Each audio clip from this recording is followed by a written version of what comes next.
Hi, this is Luis Milano from Raza Futbolera. I'm here to talk to you about the Liguilla and the Liga Mx that's going to happen this week. This week we're going through the quarterfinal stages, and I'm here to talk about one of those quarterfinal games, which is Tigres versus Monterrey. It's a Clásico Norteño, as they call it. It's a very intense game that's lived throughout the fans and the players on the field. There's a lot of glory and passion and pride that's played throughout the game. So it's really interesting to see it as a quarterfinal game. I'm going to talk about the key points of the game, what to expect, and I'm going to talk about each team's strengths and weaknesses. I'm going to talk about Monterrey's weakness and strengths, and vice versa with Tigres. At the end of the video, I'm going to give my thoughts on who I think will go on to the semifinal and why. Really hope you enjoy the video. Comment with me, interact with me to tell me what you know. Let me know what you think. Cool. Thanks, guys. Alright, I'm going to start talking about Monterrey's strengths today. First off, I'm going to start off with probably their biggest strength. It's their offense. Monterrey scored 38 goals in 17 games. That's really impressive. An average of 2.24 goals per game. It's weird because they scored in almost every single game except one, and that was in the 4-0 defeat against Cruz Azul. But still, that's a really awesome feat. So one of the biggest things I like to point out about those 38 goals is that 27 of those goals were from 4 people. So I like to say that 7 goals, well, actually 21 goals came from Funes Mori, Carlos Sanchez, and Dorlan Pavon. Each of them having 7 goals each, which is pretty cool. The other 6 goals came from Edwin Cardona. So, keep in fact, 27 goals from 4 guys. That just tells you the type of depth and dependability they have with each other. They don't depend on just one guy to provide the goals for the team. They know they can look around and look at the left and look at the right, and they're like, okay, if I don't score, he can score. If he doesn't score, the other guy scores. If we don't score, then that's pretty sad. But it's pretty obvious that they scored and that at least one of them got on the scoreboard to contribute to the team. And that's a really good asset because you never just want to depend on one guy to carry the offense on their shoulders. You always want to have a bunch of guys scoring in form and always having the team, pushing forward instead of just one guy. And if you only have one guy, depending on one guy to score all the goals for the team, if he doesn't score, you don't score. At least with Monterrey, if one of them doesn't score, you can always look to the other 3 guys to score. And that's always a good thing to have on your side. The other strength that I like to talk about is Turco Mohamed. Turco Mohamed, I think it's really good that he has 2 championships under his belt, but I don't think that's what makes him the real strength. It's that intelligence that he has of knowing when and what to do at the right times. He knows when to change the style of play for the team, when to bring someone on, and how to change things, how to move things around to favor the team when under certain circumstances. Just I don't know if anyone saw the game where they were man down and they still managed to win the game. That was really interesting because that not only tells you that was a team effort, that also tells you that Turco Mohamed knew how to manage that situation and knew how to move things around. Also, I like to talk about the youth talent and experience that Monterrey has. Monterrey has a couple of young players like Cesar Montes and Edwin Cardona, which is really good because you always want young players that are trying to show what they got on the big stage, and maybe on the regular stage they show what they got, but it's interesting to see what they'll show on the big stage, and maybe they'll put on their big boots on and see what they show during this stage. They also have very experienced players. Many of them, like Walter Ayoví, Ricardo Osorio, Eduardo Enigris. Walter Ayoví is, to me, one of the most underrated players in the league. His old, advanced age, he still plays way better than most of the younger players on there. He carries himself really well. He's very, disciplined on and off the field, and that makes him a really good asset to have in the Liga.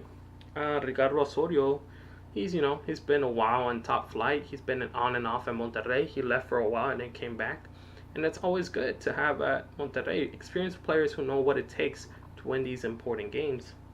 And Ando Enides, who is an idol at Monterrey. Although he's not a starter for the team, he's constantly on the bench, and whenever he comes off the bench, he can give you a nice alternative to the team. And that's always good. You always want to have those type of players that they might not be on the field all 90 minutes, but they can still add that little special something on the locker room or, whenever they come on the field. The team is very adaptable. That's what I like about them. They're not very one-dimensional, and you never want to think that a one-dimensional team can win something. It's very rare that a one-dimensional team can win something, and Monterrey isn't one-dimensional. By what I mean by one-dimensional is that they don't only have one style of play, and if that doesn't work, they're kind of screwed on that point. So they have different styles of play. Throughout the season, I saw that many of their numbers indicated that they had around 65 to 70% of the possession, which is really good. So that tells you that they like to play with the possession, like to take initiative of the games. However, not all the season did they have all the possession throughout the games. There was games where they didn't have as much possession as they had at the other games, where it was 50-50. Or in a certain circumstance, there was a game against Puebla where Puebla had 65% of the possession and Monterrey had 35%, yet Monterrey ended up winning that game. So it kind of shows you, okay, Monterrey couldn't take initiative at that game and they were actually losing, but they knew how to figure out how to play on a counterattack. So that shows you, if they can't take initiative of the game, that means that they're not completely screwed. They can take the ball and play the ball smartly and go on a counterattack and still win the game off. And that's really smart, because you never want to have a coach who just stands there scratching his head and wonders, well, what can I do? No, this guy has, a lot of plans already. Plan A doesn't work, it's plan B. If plan B doesn't work, it's plan C. And it keeps going like that. He has a lot of alternatives, and that's really strong in the team. The depth in squad, the depth that Monterrey has in their squad is really good, and it's a really valuable asset to have in Liguilla. It's also really important to have a really good starting 11, but it's one thing to have a really good starting 11 and a really good starting 11 with a really good bench, because if you have a good starting 11 and you don't have a really good bench, then you can't really look on your bench to find any alternatives. Like if the game isn't going how you want to be and you look on your bench and you can't find anyone that can come on the field and change things for the better, then you got a problem. So that's one thing. Monterrey has that advantage of being able to look on a bench and be like, all right, well, I got Candido, I got Ando Enides, who scored 3 goals coming off the bench, and that's really good. And the consistency Monterrey has, that's really good. The consistency they have throughout the season is really impressive. Little quick side note, their longest unbeaten streak throughout the season was 4 games. So they went unbeaten for 4 games, and that's really good. They only lost 4 times, and they only draw 1 time throughout the season. They won 12 games. It's also nice to mention that Turco Mohamed had one of the highest percentages of the league with effectivity, and that's really good, considering that last season Monterrey wanted him gone. The fans wanted him gone, and now the fans love him for what he's done with the team. And it's really impressive. And I think Monterrey has a lot to offer in these 2 playoff games that they have. I want to go on and talk about Tigres' strengths. Their obvious strength is André Pierre Guignac, the French international striker. Absolutely a world-class striker, in my opinion. He's a really, really good striker. Ever since he's gone here to Mexico, he's hit the ground running. There is some matches where he disappears every once in a while, but he's still a really good striker and a real good dependable striker also. He finished the league top scorer with 13 goals and led his team too as a top scorer with 13 goals. That's really good. um, they can look forward to having really reliable offensive asset on their team, someone who you can really support on, depend on. Um, Not only is Ginac a target man and that can receive balls inside the box and have some really good finishing, but the striker can also make goals for himself, and that's really good. That's really good in the striker. We saw that clearly versus Cruz Azul in the last league game, where he shot that thunder of a rocket of goal, and into a get past Corona, which is Mexico's one of the Mexico's best goalkeepers. So it's always good to have that. The second strength that Tigres has is defense. They had the third best defense, right under Chivas and Pachuca, who had like 16 goals in 17 games, which is good. Tigres actually had 19 goals in 17 games, which is still a pretty good thing. Last season, they were actually the number one defense of the league, and they didn't have such a good season this season. But they still managed to have the third best defense, which is still a really good accomplishment. And it brings me to the point where, it could be a really good thing to talk about, because one of the best things I've heard is that defense, offense wins games, but defense wins tournaments. So it'll be a really nice matchup to see, Monterrey's offense go against Tigres' defense and see which one prevails, which one is better. Will Monterrey hold out? Will Tigres hold out on Monterrey's defense, or will Tigres be able to cover Monterrey's offense and take advantage of that? So it'll all be depending on the game and how the tactics are placed. Also, the last strength they don't have a lot. They only have three. It's Tuca Ferretti. Tuca Ferretti is an absolute legend in the league. He has the most league games directed, coached, and that's a really good accomplishment. So he's seen a couple of things. Also, one of the another thing is that he has 4 league titles: one with Chivas, another with Pumas, and 2 with Tigres. And the most recent one that he's had was just last season. So, although many don't agree with the type of tactics or the type of style of play that he plays, he gets the job done. And at the end of the day, that's what you want to do in Liguilla. It won't matter if they finish in 8th place. What will matter is if they win the title, and that'll keep the fans happy, and that's what the fans want and need. So I'm pretty sure it'll be a really nice matchup versus someone who's a little more modern like Turco, and versus a little more old-fashioned and experienced like Tuca Ferretti. All right, now I'm gonna talk about the weaknesses Monterrey has carried throughout the season. One of their weaknesses has been their defense. While it's not the worst defense in the league, 8th place in the defense table with 23 goals in 17 games, that's not something that I would go around telling anyone. It's not something to be proud of.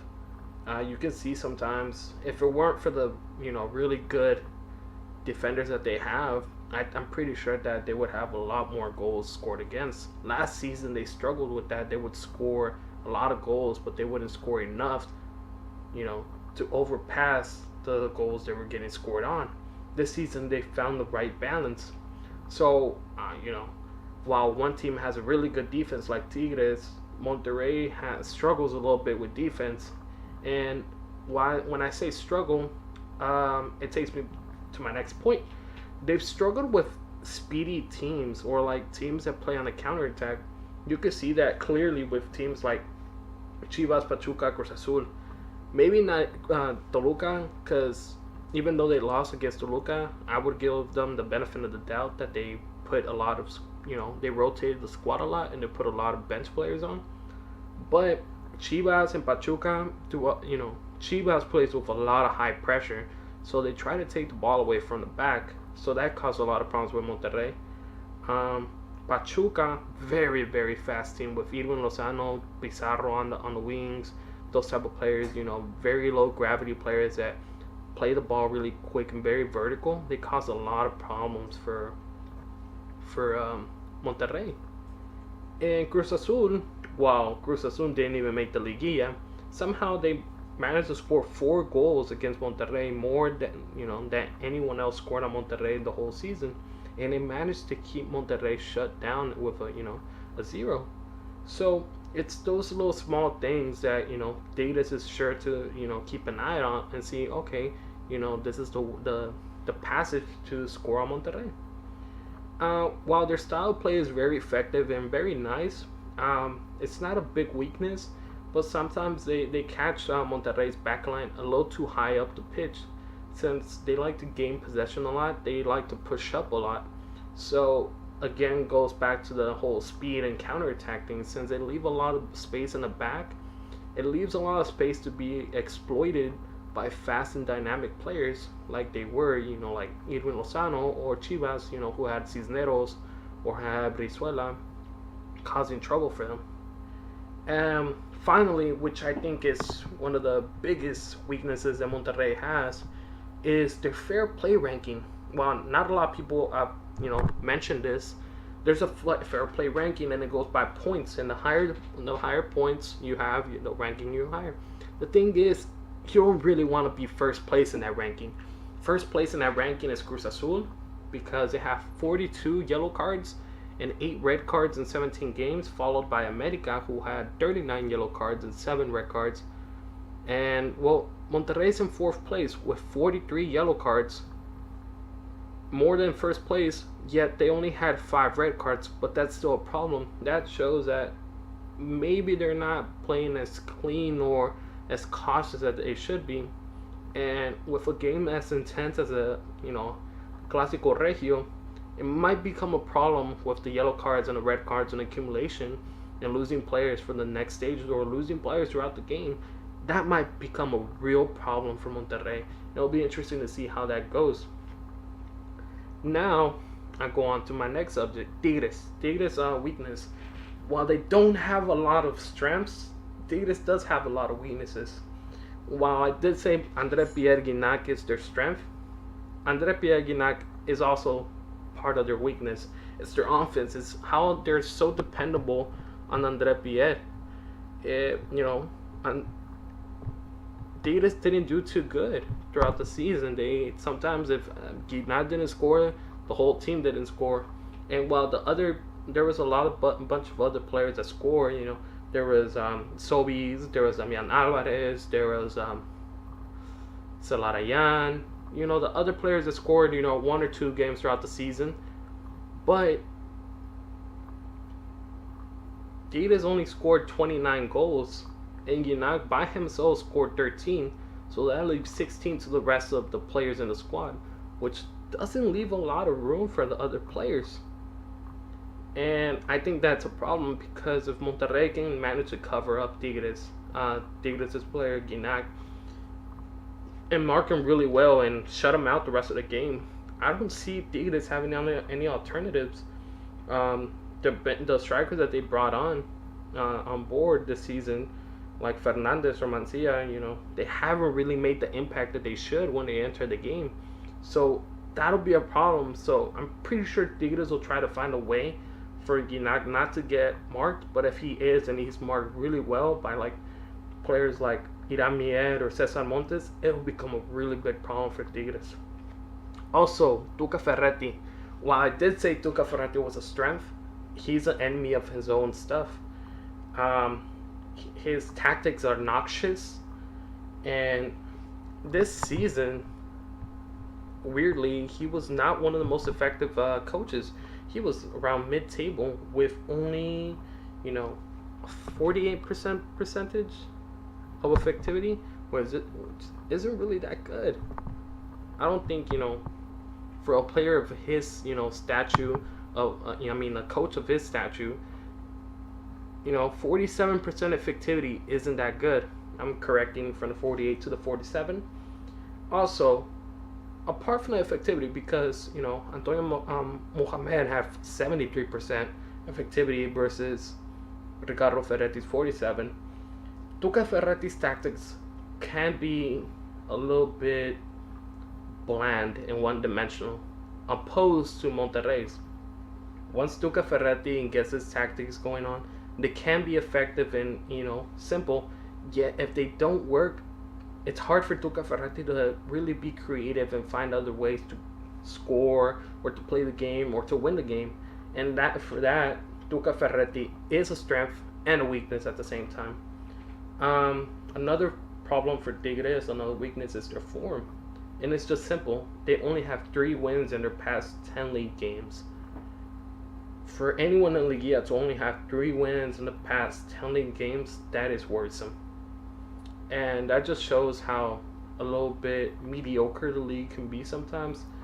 With just winning a game can put you in, and losing a game can put you out of Liga. And it's just like that. Their form could be a problem. Although Monterrey hasn't won their past 2 games, they won 12 games throughout the whole season, and their form isn't to be questioned that much, because before those 2 games they were pretty good, and even against America they had a pretty good game. Just America had a good game too. Tigres is really inconsistent. Back to the point that 3 wins in 10 league games, there is no way you can really be consistent unless you're losing. So I mean, if you're losing the other 7 games, then that's consistent in losing. But 3 wins in 10 league games is not anything to be consistent about. And I think one of the problems with Tigres, which has been mentioned throughout the whole season and will become a problem if not addressed thoroughly, is the fatigue. It's the fatigue they usually talk about they talked about the whole season. Players expressed their sentiments on the fatigue that they had, and it's really strange because you never saw the team being rotated, even on games that they could have rotated. And even because they're like, oh, we need the points, or they still put the starting 11, and they managed to lose because they didn't want to risk losing the game, and they still lost the game, and you got even your players more tired. So fatigue could run to be a problem for Tigres, since it's a two-legged playoff game. So they're playing tonight and they're playing again Saturday. And if you're tired, I don't see a way that you can really rest up that fast. But that's a problem that they'll probably address themselves. And from the looks of it, now that I've gone into my conclusion and I've said all the strengths and weaknesses, I've come to the conclusion that the most likely to go on to semifinals is Monterrey. They come in better form. They're a little more consistent. They have alternatives. They're not one-dimensional.